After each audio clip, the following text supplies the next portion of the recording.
কেউ মারা গেলে চোখে পানি আসা জায়েজ আছে, কেউ মারা গেলে অন্তর ব্যথিত হওয়া ঠিক আছে। 3 নাম্বার, কেউ মারা গেলে শোকাহত হওয়া ঠিক আছে। 4 নাম্বার, কেউ মারা গেলে এমন কথা বলা যাবে না যেই কথায় আল্লাহ অসন্তুষ্ট হয়, এটা ঠিক নেই।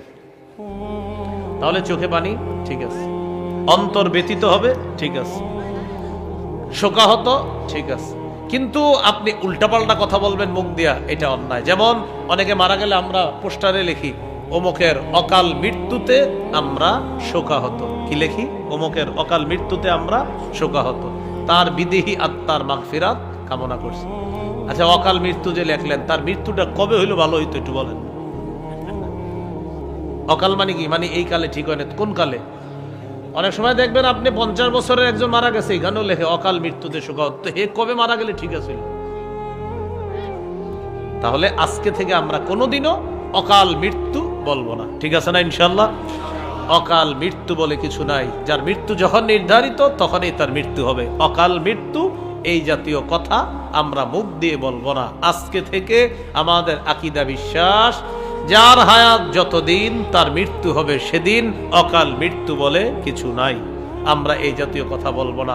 কোনো পোস্টারে লেখা দেখলে বুঝিয়ে শুনিয়ে এটা কেটে দেওয়ার ব্যবস্থা করবো। ভাই অকাল মৃত্যু লিখবেন না, লেখেন অমুকের মৃত্যুতে আমরা শোকাহত, বাস এতটুকু লেখেন। আল্লাহ কথাগুলোর উপর আমল করার তৌফিক দান করেন।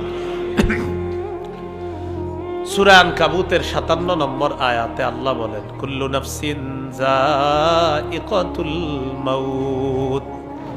আল্লাহ তাআলা বলেন, প্রত্যেকটা নফস মৃত্যুর স্বাদ গ্রহণ করবে, প্রত্যেকটা আত্মা মৃত্যুর স্বাদ গ্রহণ করবে।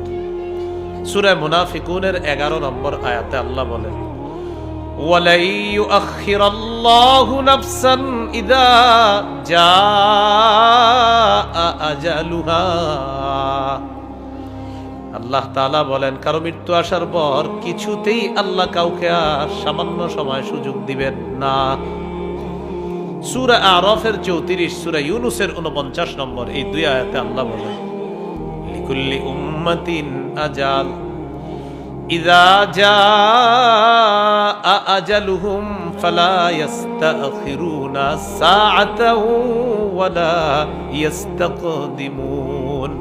প্রত্যেকটা মানুষের মৃত্যুর সময় নির্ধারণ করা, যখন মৃত্যু আসবে আগেও হবে না পরেও হবে না, ওই সময় তার মৃত্যু হবে। তাহলে বলেন অকাল মৃত্যু বলে কিছু আছে? এই আকীদা আমাদের রাখতে হবে।